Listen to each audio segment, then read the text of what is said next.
Hi friends, welcome to Pallavi cooking channel. ನಾನಿವತ್ತು ಮದುವೆ ಮನೆಯಲ್ಲಿ ಭಟ್ರುಗಳು ಯಾವ ಥರ ಮಾಡ್ತಾರೆ ಅದೇ ಥರ ಸೇಮು ನುಗ್ಗೆಕಾಯಿ ಸಾಂಬಾರು ಮಾಡೋದು ಹೇಗೆ ಅಂತ ತೋರಿಸ್ಕೊಡ್ತೀನಿ. ವಿಡಿಯೋ ನೋಡೋದಲ್ಲ, ಸಬ್ಸ್ಕ್ರೈಬ್ ಬಟನ್ ಒತ್ತಿ ಪಕ್ಕದಲ್ಲಿ ಕಾಣೋ ಬೆಲ್ ಬಟನ್ನು ಒತ್ತಬೇಕು. Let's start the video.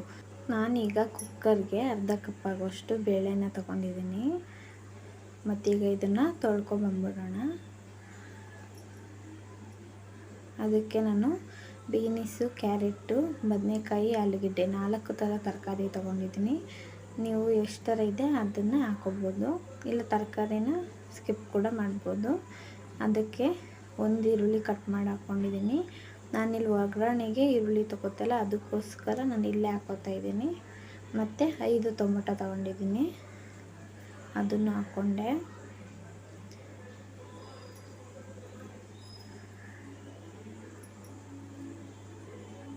ಅದಕ್ಕೆ ಎಷ್ಟು ನೀರು ಬೇಕೋ ಅಷ್ಟನ್ನು ಸೇರಿಸ್ಕೊತಾ ಇದ್ದೀನಿ. ಅರ್ಧ ಕುಕ್ಕರಷ್ಟು ನೀರನ್ನ ಹಾಕ್ಕೊಂಡು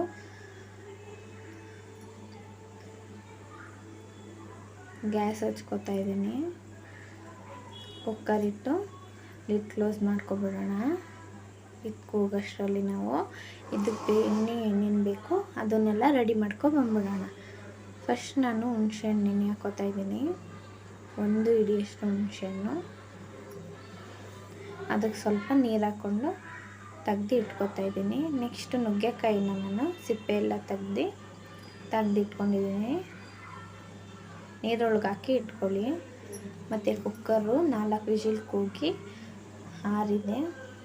ನಾನೀಗ ಇದನ್ನು ಓಪನ್ ಮಾಡ್ತೀನಿ. ಮತ್ತು ಟೊಮೊಟೊನೆಲ್ಲ ನಾನು ಸಪ್ರೇಟಾಗಿ ಎತ್ತಿ ಇಟ್ಕೊತೀನಿ.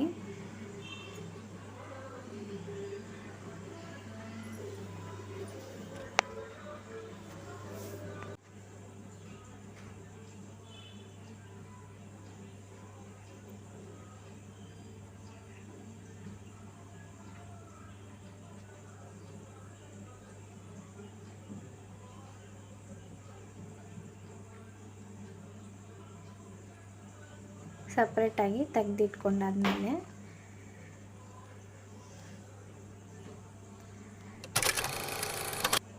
ನಾನೀಗ ಇದನ್ನು ಟೊಮೊಟೊನ ಚೆನ್ನಾಗಿ ಸ್ಮ್ಯಾಶ್ ಮಾಡಿ ಹಾಕೋತಾ ಇದ್ದೀನಿ ಅದರೊಳಗಡೆನೆ.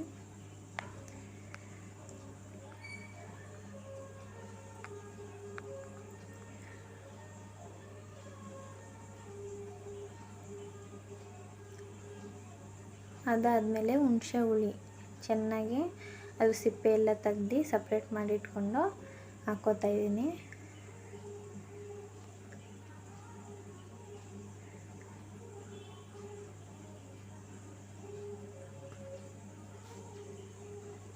ಅದು ಚೆನ್ನಾಗಿ ಕುದಿ ಬರಲಿ. ಈಗ ನಾನು ಸಾಂಬಾರು ಪೌಡ್ರನ್ನ ನೀರೊಳಗಡೆ ಸ್ವಲ್ಪ ಹಂಗಂಗೆ ಹಾಕಿದ್ರೆ ಸಾಂಬಾರು ಒಳಗಡೆ ಗಂಟಾಗಿಬಿಡುತ್ತೆ ಅಂತ, ಹಂಗಂಗೆ ಉಳ್ಕೊಂಬಿಡುತ್ತೆ ಅಂತ ನಾನು ಸ್ವಲ್ಪ ನೀರಿಗೆ ಮಿಕ್ಸ್ ಮಾಡಿ ಹಾಕೋತಾ ಇದ್ದೀನಿ. 3 ಸ್ಪೂನ್ ಖಾರದ ಪುಡಿ ಹಾಕ್ಕೊಂಡಿದ್ದೀನಿ ಸಾಂಬಾರ್ದು.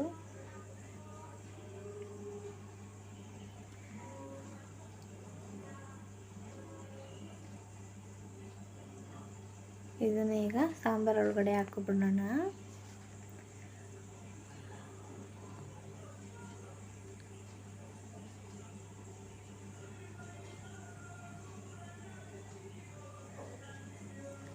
ಅದ್ರದ್ದು ಇನ್ನೂ ಸ್ವಲ್ಪ ನೀರನ್ನ ಹಾಕೋತೀನಿ.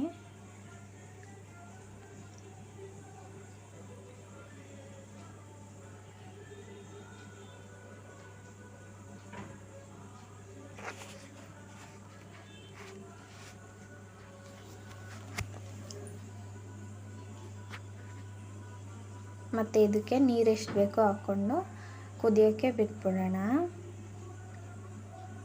ಸ್ವಲ್ಪ ಗಟ್ಟಿಯಾಗಿ ಇರಲಿ, ಅತಿಯಾಗಿ ತೆಳ್ಳಗೆ ಮಾಡ್ಕೊಳ್ಳೋಕೆ ಹೋಗಬೇಡಿ, ಚೆನ್ನಾಗಿರೋದಿಲ್ಲ. ಈಗ ಇದಕ್ಕೆ ನಾನು ನುಗ್ಗೆಕಾಯಿನ ಹಾಕ್ಕೊಂಬಿಡ್ತೀನಿ.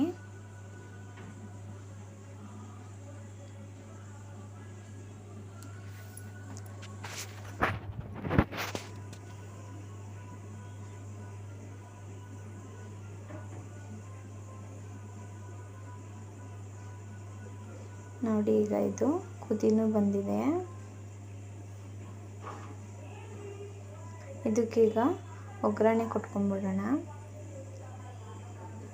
ಗ್ಯಾಸ್ ಹಚ್ಕೊಂಡು ಬಾಣಲಿ ಇಟ್ಕೊಂಡಿದ್ದೀನಿ. ಮತ್ತು ಅದಕ್ಕೆ 3-4 ಸ್ಪೂನ್ ಎಣ್ಣೆ ಹಾಕ್ಕೊತೀನಿ.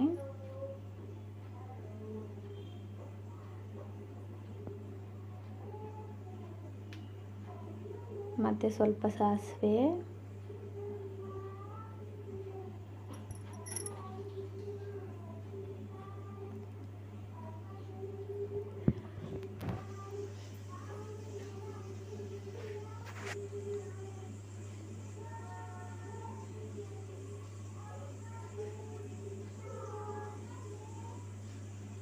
ಸಾಸಿವೆ ಜೊತೆಗೆ ಸ್ವಲ್ಪ ಜೀರಿಗೆನೂ ಆ್ಯಡ್ ಮಾಡ್ಕೊಂಡಿದ್ದೀನಿ. ಒಂಚೂರು ಜೀರಿಗೆ ಹಾಕ್ಕೊಂಡಿದ್ದೀನಿ ಸ್ವಲ್ಪ ಫ್ಲೇವರ್ಗೆ. ಮತ್ತು 1 ಕಡ್ಡಿಯಷ್ಟು ಕರಿಬೇವು ಸೊಪ್ಪು,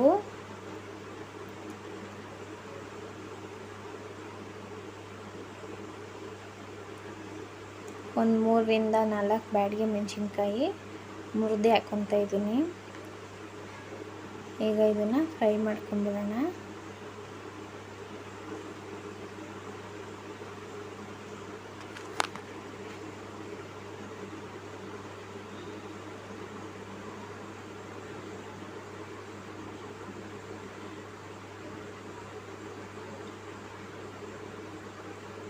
ಮಾಡಿಕೊಂಡು ಕುದೀತಾರ ಸಾಂಬಾರಿಗೆ ಹಾಕ್ಕೊಳ್ಳಿ.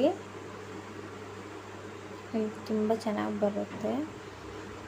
ಒಬ್ಬೊಬ್ರು ಇನ್ನೂ ಕುದಿನೇ ಬಂದಿರಲ್ಲ, ಆವಾಗಲೇ ಒಗ್ಗರಣೆ ಕೊಟ್ಕೊಂಡ್ಬಿಡ್ತಾರೆ, ಅದು ಚೆನ್ನಾಗಿ ಬರೋದಿಲ್ಲ. ಚೆನ್ನಾಗಿ ಕುದ್ದಿ ನುಗ್ಗೆಕಾಯಿದು ಫ್ಲೇವರ್ ಸ್ವಲ್ಪ ಬಿಟ್ಟಿದೆ ನನಗೆ, ಒಗ್ಗರಣೆ ಕೊಟ್ಕೊಂಡ್ರೆ ತುಂಬ ಚೆನ್ನಾಗಿರುತ್ತೆ. ಈಗ ನೋಡಿ ನಾನು ಹಾಕ್ಕೊತಾ ಇದ್ದೀನಿ.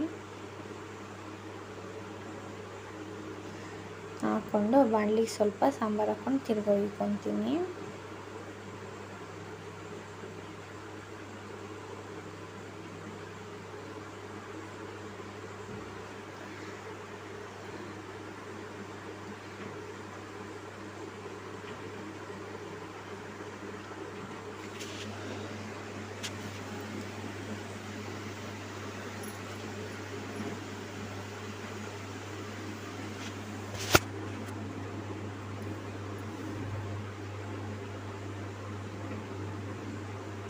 ಇದಾದಮೇಲೆ ಇದಕ್ಕೆ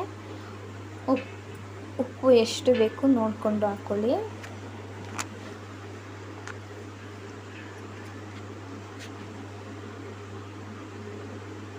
ನುಗ್ಗೆಕಾಯಿ ಕೂಡ ಬೆಂದಿದೆ, ಅದು ಬಿಸಿ ಇರೋದ್ರಿಂದ ನಾನು ತೋರಿಸ್ನಿಲ್ಲ ನಿಮಗೆ ಮುಟ್ಟಿ ಅದನ್ನು. ಮತ್ತು ಈಗ ತೆಂಗಿನ ತುರಿ ತುರಿದಿಟ್ಕೊಂಡಿದೆ, ಅದನ್ನು ಸ್ವಲ್ಪ ಹಾಕೋತಾ ಇದ್ದೀನಿ. ಹಾಕ್ಕೊಂಡು 10 ನಿಮಿಷ ಕುದಿಯೋಕ್ಕೆ ಬಿಟ್ಬಿಡ್ತೀನಿ. ಇನ್ನೂ ಸ್ವಲ್ಪ ನುಗ್ಗೆಕಾಯಿ ಎಲ್ಲ ಚೆನ್ನಾಗಿ ಬೇಯಲಿ ಅಂತ. ಟ್ರೈ ಮಾಡಿ ನೋಡಿ ಒಂದು ಸಾರಿ, ತುಂಬ ಚೆನ್ನಾಗಿರುತ್ತೆ. ರೈಸ್ ಜೊತೆ ಅಥವಾ ಮುದ್ದೆ ಜೊತೆ ತುಂಬ ಚೆನ್ನಾಗಿರುತ್ತೆ. And thanks for watching my video.